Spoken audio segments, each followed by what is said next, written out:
I can't stand this. It's so Americans weird. probably, actually, because they lost. Well, yeah. okay, fair enough. Yeah, another one, another verified checkmark.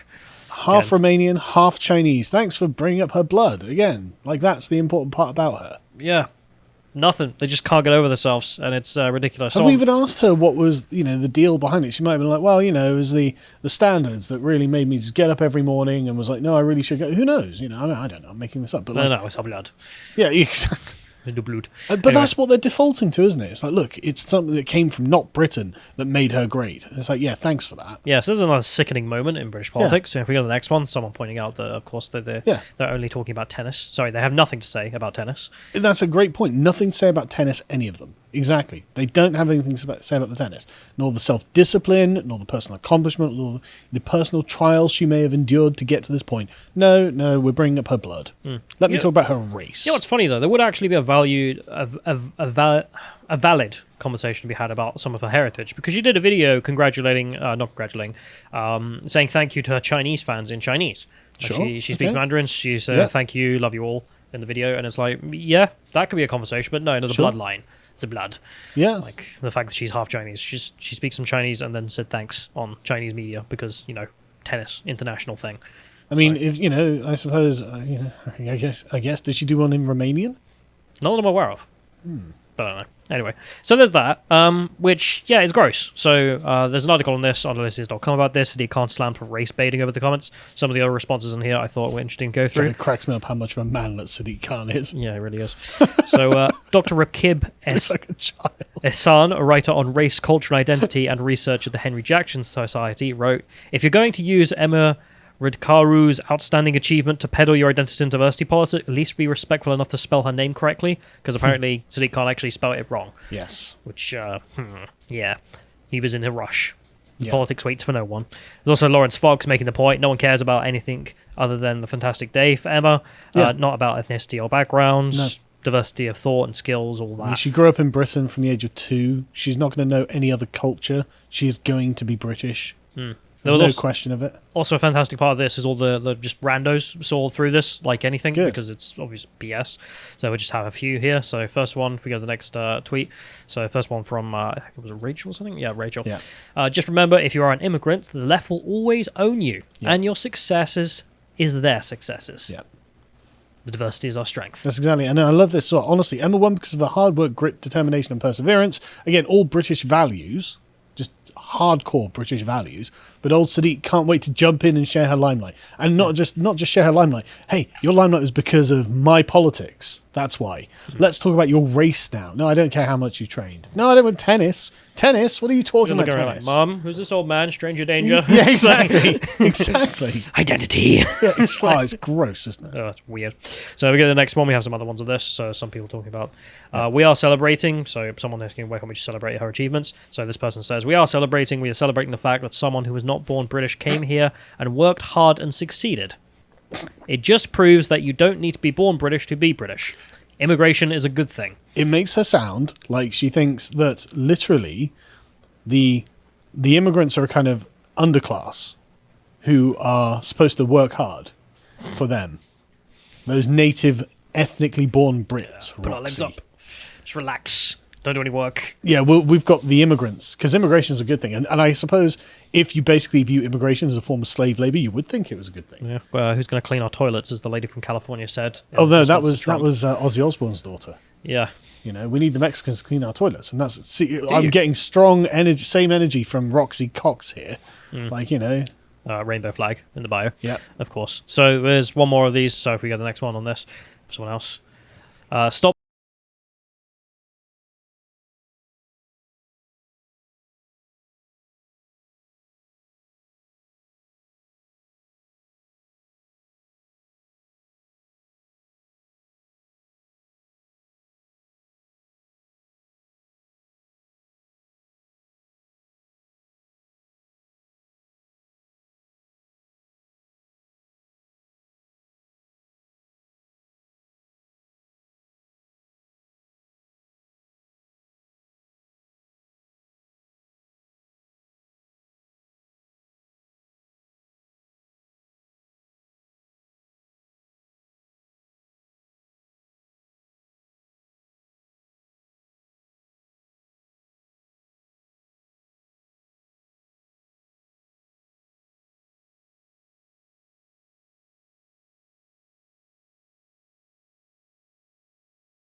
of the Ally track. I want to show people what this is because it took no work whatsoever because it's crap, like everything else that comes out of this industry. And if you scroll down and just hit start on, I think there's a start button. I love this. You're about to take part in a race. Oh, of course I am, but it's not just any race. No, I bet it's bloody not. No, it's a questionnaire. Okay. So let's hit I'm ready, and big brain takes. What's gonna come? What's gonna come? Well, it's a bunch of people on the track. You're player number 4. Right. Question 1. Is your player a man? You're going to have to define man for me.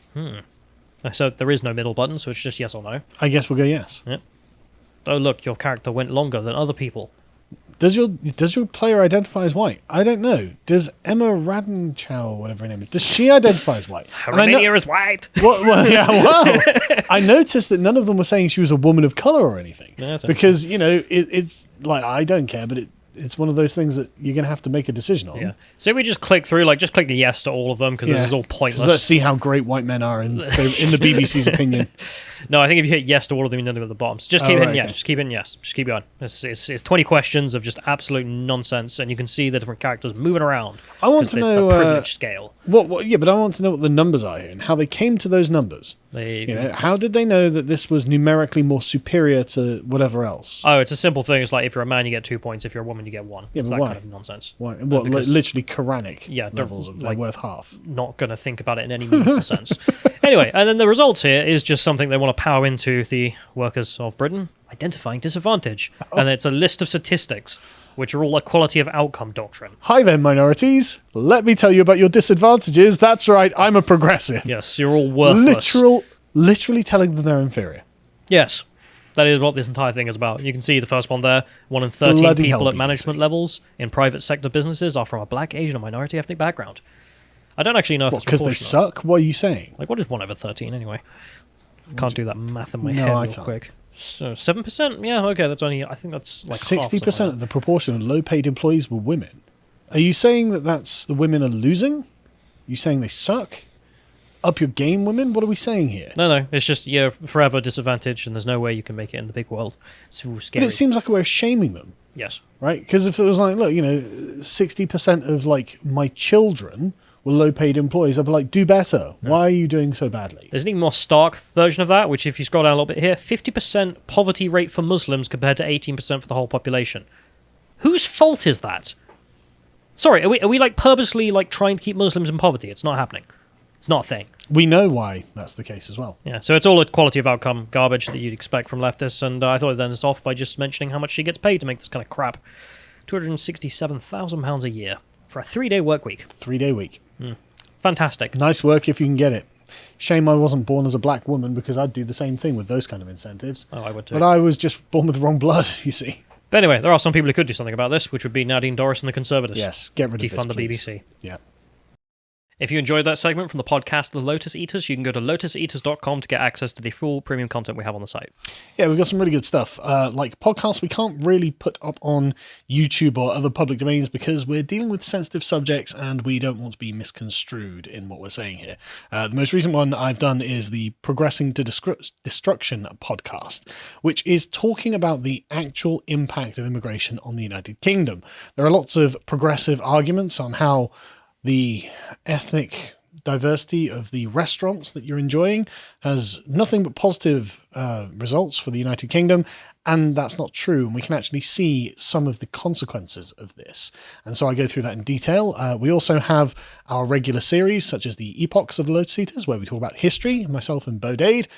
With this particular one I really enjoyed because it's talking about the Battle of Tunis and why leadership matters, because this was in the First Punic War, where Carthage is losing horrifically to the Romans, and they can't understand why, because there's nothing wrong with their navy, there's nothing wrong with their army. Turns out it was all about the leadership, and all it took was one Spartan general to come and turn the entire thing around, and that was a fantastic episode. I really enjoyed doing that.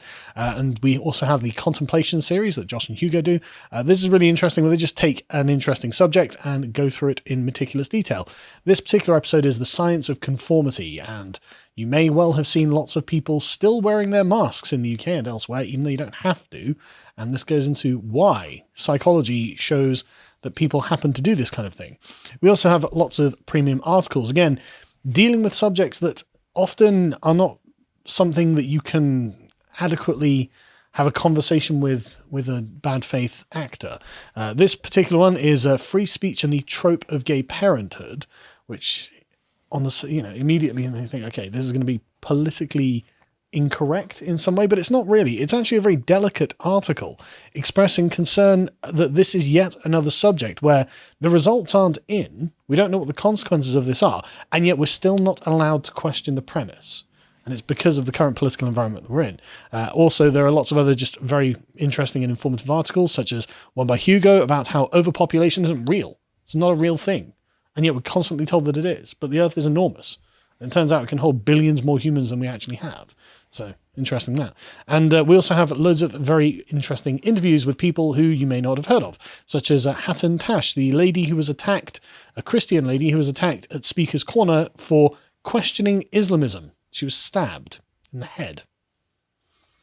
In very interesting interview with her and various others. You should come to our live events. There's one on the 24th of September and one on the 25th of September. The 25th of September one's probably almost sold out, but there might be a few tickets left. But there are still some for the Friday, where we have special guest Andrew Lawrence, the world's most cancelled comedian, probably, at this point. And certainly in Britain. Goodest boy didn't do nothing as well.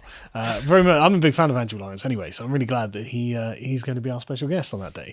But we're also going to be having other things. Count Dankula is going to be there, Mark Meakin, which I pronounced correctly this time, and he'll be doing a comedy set. And you're doing a special secret presentation, aren't you? My secret speech. I don't want to leak it yet because the surprise is part of the speech. So, right. Okay. Yeah, it's going to be about immigration policy. So. Right, okay. And I'll be doing a secret presentation as well, which again I don't want to spoil because it ruins the fun of it, doesn't it? But yeah, so these will be somewhere in South London, secret venue, because you know how leftist activists are. Insufferable. But we will email you the details of where the venue is after you've signed up, obviously, because that way we don't have to make it public, and a bunch of people who don't want to come and just want to stop us from having a live event can't come and shut it down. So you can go to lotus.com and find that, and we will see you there.